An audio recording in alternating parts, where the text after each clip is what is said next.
Merci aux deux personnes, en fait, j'allais dire à la famille Turcotte, finalement. Merci pour les deux communications.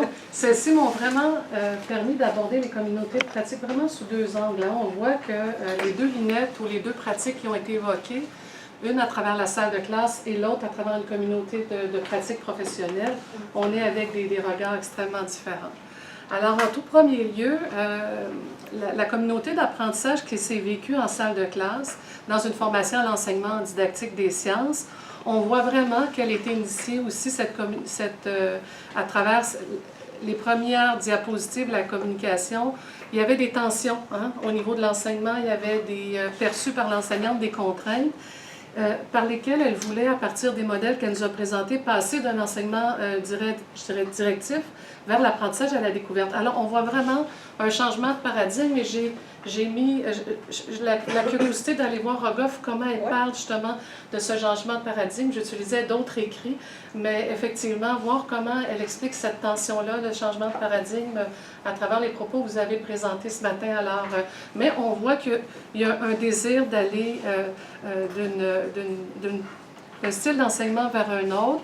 Et dans les diapositives qu'elle nous a présentées à travers la communauté d'apprentissage, on voit vraiment qu'elle explicitait justement ce passage-là au niveau de l'étudiant, l'enseignant, en fait avec toutes les bulles que je présente, les différentes dimensions qu'il y avait dans la diapositive. Et elle s'appuyait sur des grands principes aussi qui venaient des écrits là, consultés. À travers les choix qu'elle a faits, elle a utilisé l'investigation comme activité d'apprentissage dans la didactique des sciences et des technologies, qui n'est pas du tout mon domaine. Mais j'ai trouvé ça extrêmement intéressant de voir tout le travail qui a été fait pour faire ce passage-là et la démarche d'investigation comme modalité d'évaluation. Alors, à la fin, elle nous a présenté les apprentissages, réalisé les difficultés rencontrées et les tensions. Alors, comme aujourd'hui, puisqu'aujourd'hui on parlait des communautés de pratique, les communautés d'apprentissage, les communautés d'apprentissage professionnel, on voit bien à travers la mise en situation en équipe où les étudiants utilisent l'investigation comme modalité d'apprentissage et d'évaluation. Ce sont des enseignants de troisième année, je pense, troisième année de bac. Ouais. Troisième année de bac, qui sont de futurs enseignants. La question que je me pose, de quelle manière les accompagner à travers cette démarche-là aussi pour qu'ils soient déjà en train, qu'ils soient déjà en processus de mettre en place ou de comprendre comment on travaille, même nous, en communauté d'apprentissage, dans ce contexte-là. Alors, j'en ai parlé avec Sandrine et elle me disait, c'est comme mettre une couche en plus au-dessus de tout ce qu'ils ont à faire, mais à travers les tensions qui ont été expliquées ou à travers le travail qui a été énoncé, en fait, il y a tout un retour réflexif qui est fait par les équipes. Et je me dis, quelle belle occasion. Et là, la question que je me posais en prenant le modèle en fait, les propos de Diane Écouture et Diane Lemire et Savoisac, lorsqu'ils parlent des communautés d'apprentissage, ils amènent trois grandes dimensions, soit la dimension cognitive, affective et idéologique que j'ai mis tout en bas, et lorsqu'on aborde ces trois dimensions-là, ça peut contribuer à une forme de cohésion en salle de classe. Et là, je me disais, à travers ce projet-là, c'est la question que je voulais poser à travers la discussion, c'est de quelle manière on peut revenir sur ces dimensions-là avec les étudiants, dans la partie réflexive et en amont leur expliquer qu'ils auront à faire ça aussi, de manière à gérer ces tensions-là et que le regard, toutes les questions qu'ils posent aux professeurs puissent aussi être délibérées dans la forme de communauté. Alors la question que je me posais, est-ce qu'il y a une possibilité justement d'utiliser ces dimensions de communauté d'apprentissage-là pour venir soutenir l'étudiant dans le processus en équipe et lors justement de l'étape de réflexivité en groupe. Alors voilà la première question. Je voulais l'adresser à Corinne et je sais que je voulais revenir vers les communautés et dans la dernière intervention, dans la question que vous posiez, de quelle manière les gens ont été accompagnés pour pouvoir travailler en communauté d'apprentissage. Alors on voit que c'est un apprentissage qui doit se faire. Maintenant, ce ne sont pas des enseignants en exercice, mais ils s'en vont progressivement vers la pratique et on voit que les modèles de communauté deviennent de plus en plus utilisés dans le milieu professionnel. Alors, c'est un peu la question que je voulais poser dans un premier temps à Corinne. c'est Sandrine. Sandrine, excuse-moi, j'ai dit Corinne. Je pensais à une de Vous mes... aviez plusieurs questions dans tout ça, mais je vais choisir ma préférée. En fait, quand on aurait... je vous ai dit tout à l'heure, je ne sais pas si vous l'avez attrapé, que je suis consciente que ce n'est pas suffisant que cette unique modalité-là dans le cours pour transformer, je veux dire, un paradigme sur lequel on bûche depuis 25 ans. Je suis très consciente de ça. Par contre, je tiens quand même à le faire, puis probablement, tu sais, si je réfléchis, donc je ne suis pas convaincue moi-même que j'ai un impact sur la dimension cognitive, dans le sens, est-ce que, oui, mieux qu'en septembre, ça s'est réactivé, cette vision-là de ce que peut être une activité scientifique, mais je ne défais pas en même temps les 21 années qui ont précédé. Okay? Donc, je suis plutôt modeste par rapport à la dimension cognitive de ce que ce dispositif a pu apporter. Vous pourrez demander à mon ancienne étudiante, mon assistante à la maîtrise actuelle. Mais par contre, je pense que j'ai un impact sur la dimension affective. Parce que c'est ça mon plus grand défi. J'ai 15, je dis ça un peu à la blague, mais je le pense, j'ai 15 semaines pour changer le monde. Parce que dans l'école, personne ne va inciter pour qu'ils fassent des activités scientifiques avec leurs jeunes. Et dans le bac, ils ont un cours avec moi. Point. Donc, si elles sont en plus, elles sont au premier cycle, elles peuvent, tu es d'accord avec moi, Sylvie, ne jamais y toucher. Donc, moi, je veux les toucher au niveau affectif, dire, vous êtes capables, essayez des choses. Personne ne s'attend à ce que vous soyez bonne tout de suite sur tout le programme. Essayons ensemble, puis prenons une chance. Donc, je pense que mon impact le plus important dans ce petit essai-là que je fais, ça serait la dimension affective. Est-ce que ça répond à votre question? Oui, oui.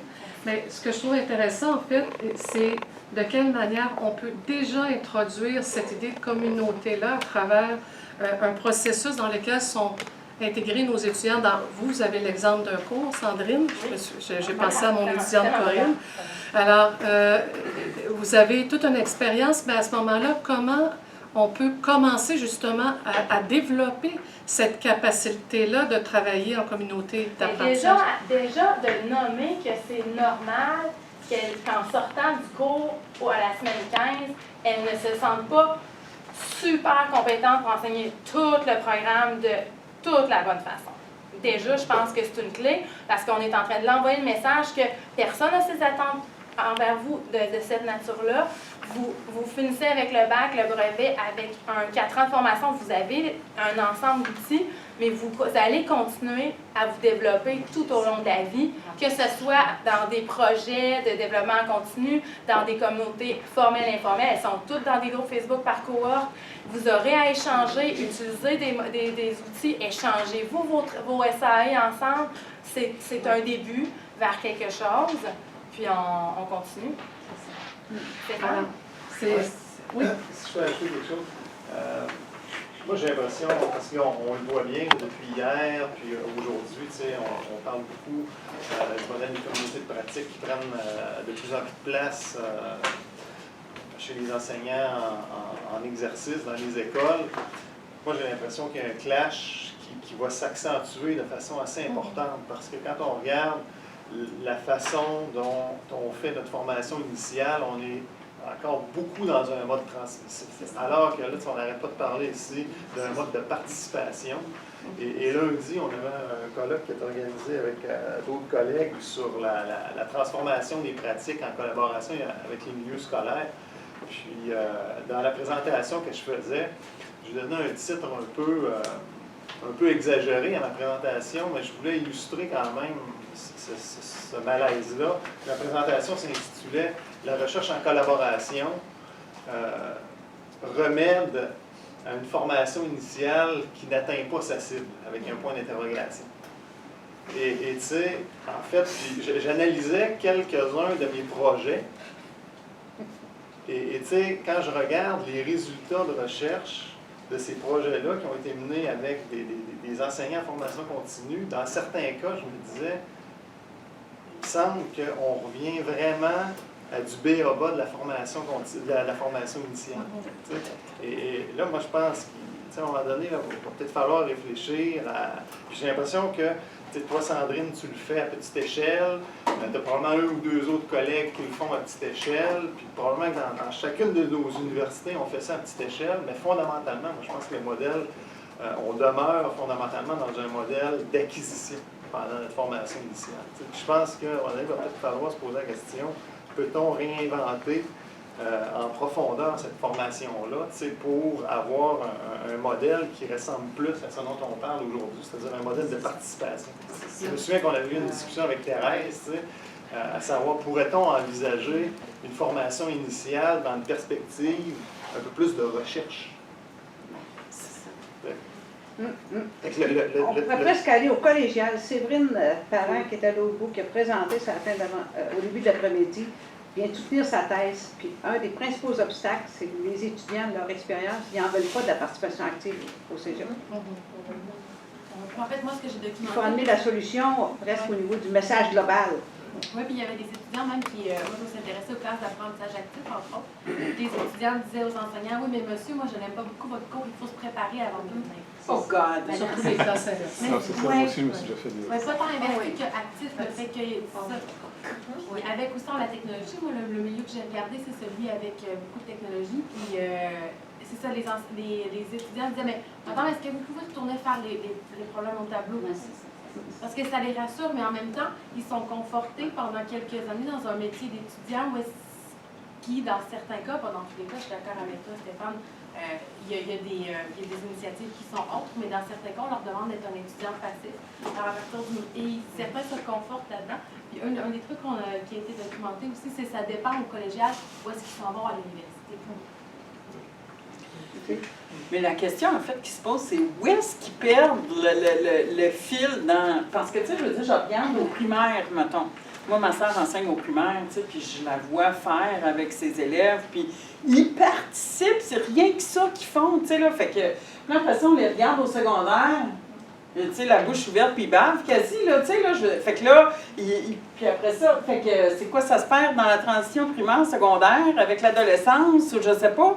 Mais je me dis, à quelque part, tu sais, là, cet esprit-là de participation, c'est complètement... En tout cas, je me dis, moi, je disais quand j'enseignais au segrève, tu sais, j'ai la fille qui me dit, on sait bien que toi, tu veux qu'on réussisse pour que tu paraisses bien dans la salle des profs, tu sais. Là, après que j'ai ri pendant 15 minutes, je dis non, mais regarde, c'est parce que t'as pas compris. Moi, tu sais, là, j'ai 3 bacs, 2 certificats, j'ai pas besoin de. Tu sais, là, c'est toi qui as besoin d'apprendre, toi. Fait que je me dis, à quelque part, le locus de contrôle, là, ou je sais pas quoi, mais en tout cas, je trouve que la participation, on étudie la participation, mais c'est ça, tu sais, là, même chez les élèves. Puis ça serait le message tout au long de la formation. Ça va nous prendre une approche presque activiste face à tout ça. Là. Avec Séverine, on regardait la possibilité que ce soit l'institution qui envoie des messages très clairs aux étudiants. C'est-à-dire une dimension administrative là-dedans. Dans l'approche par compétence en plus. Hein. Pardon? On est en plus dans une approche par compétence au collégial. Là. En plus? C'est ça, là, depuis 1993, on est dans une approche par compétence. Alors, juste le temps, comme le temps avance, je me demandais est-ce qu'il me reste encore un petit peu de temps pour revenir sur la oui, je vais faire vite après. Mais ce qui est intéressant, pour résumer ici, c'est qu'on voit, malgré tout le travail, que le prof fait de manière très dynamique pour passer d'un paradigme plus transmissif à une approche active, on voit que la communauté d'apprentissage amène un autre défi supplémentaire. Alors, on voit que tout ça n'est pas acquis et que ça demande un travail, comme on disait, peut-être dans des équipes plus élargies que dans un seul cours, pour être capable d'amener les gens à se former, à être capable de travailler en communauté d'apprentissage. En tout cas, c'est la réflexion à laquelle la présentation de Sandrine m'a invitée. La deuxième, maintenant, celle de Paul, concerne les communautés de pratique professionnelle au collégial. Depuis de nombreuses années, depuis plus de 27 ans, j'ai été enseignante au collégial et puis depuis plus de 10 ans, j'enseigne en milieu universitaire et je suis professeure responsable de la maîtrise en enseignement au collégial. Alors, c'est sûr que j'étais plus à l'aise dans cette proposition-là que celle de Sandrine, alors, par rapport à ce qui a été proposé. Alors, ici, on se retrouve vraiment avec un groupe, parce que quand on parle d'une communauté, on parle toujours d'un groupe. Alors, si vous regardez, j'ai toujours situé le groupe en amont. Alors, c'est un groupe d'enseignement supérieur, mais collégial université. Alors, on a des gens qui viennent de 2 groupes et ils travaillent en mode face à face. Alors, on est vraiment dans une situation, dans un premier temps, face à face.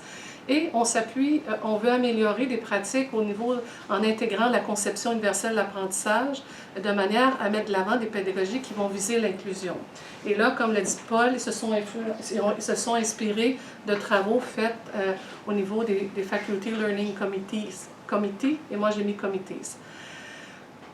Dans le but poursuivi, ce qui est très bien étayé à travers toute la documentation qui a été faite par le groupe, le CRIFPECH, c'est qu'ils avaient vraiment à travers la communauté des étapes précises qui étaient en fait analysées, planifiées, expérimentées, évaluées. Hein, il y avait vraiment toute une boucle pour laquelle ils ont été formés et avec lesquels les gens travaillaient et avec lesquels, dans la communauté de pratique, la tierce personne qui les accompagnait revenait, faisait de la régulation au groupe, posait des questions et ce qu'il a dit, c'est que ça a été vraiment utile pour la compréhension et le bon déroulement. Maintenant, dans les composantes, quand on regarde les composantes de WENGA au niveau d'une communauté de pratique professionnelle, il y a 3 grands éléments qui ressortent, soit l'engagement mutuel, les buts communs, puis les répertoires de connaissances partagées. Et à travers l'expérience qui a réussi et celle qui a non réussi, la deuxième qui a été invoquée, dans la première, entre autres, c'est outre les éléments qu'il a nommés qui contribuent au succès, la question que je me posais, c'est qu'est-ce qui contribue vraiment à l'engagement mutuel d'enseignants au collégial? Qu'est-ce qui va les amener à s'engager dans des telles communautés de pratiques professionnelles pour améliorer leur pratique pédagogique visant l'inclusion? Qu'est-ce qui va les amener à ça, dans cet engagement-là? Qu'est-ce qui contribue à un enlignement dans ce qui a réussi entre les buts personnels de chaque personne et le but du groupe? Ça veut dire, pour qu'il y ait vraiment un travail qui dans la communauté en collaboration, il faut qu'il y ait un alignement entre ses buts personnels et le but du groupe. Dans celui qui a non réussi, à quel endroit que cet alignement-là n'a pas été là ou qu'est-ce qui a créé une rupture? Et le troisième élément, c'est le répertoire des connaissances partagées. Alors, quels sont les artefacts et les savoirs qui ont été faits au fur et à mesure? Puis, de quelle manière ces savoirs-là ont contribué à alimenter justement le sens que les gens donnaient et l'effet favorable de cette communauté-là dans la première. Moi, c'est des questions que je me posais tout simplement avec les travaux de M. WENGA. Et la question que je me posais par rapport à la non-réussite ou au deuxième essai, en fait, qui a été moins concluant, moi, je me disais, à travers ces questions-là, ce serait intéressant de pouvoir essayer de répondre, mais de dire, WENGA parle de la non-participation. Et la non-participation à travers la communauté de pratique peut être causée aussi par le fait que si les gens sentent que c'est des demandes institutionnelles, la non-participation peut devenir un mode d'action des gens. Alors, je me demande, dans la deuxième, et c'est la question que je poserais à Paul, selon lui, qu'est-ce qui a pu causer cette non-participation-là, qui est aussi une réalité de la communauté de pratique. Aujourd'hui, on a parlé beaucoup de la participation, comment faire pour améliorer la participation, mais c'est une réalité aussi, la non-participation. Alors, je poserai cette question-là pour terminer. Là. Peut-être un élément de réponse que je pourrais voir, c'est dans la deuxième composante, c'est les buts communs que vous avez mentionné. Le but de cette communauté-là, c'était de changer des pratiques qui n'étaient pas inclusives vers des pratiques inclusives. Pour qu'on puisse arriver à faire ça, il y a toute une série de constats et d'acceptations qui doivent être faits. Il faut commencer par accepter que ce que l'on fait peut ne pas être inclusif. Puis pour pouvoir accepter ça, il faut accepter seulement la notion d'inclusion.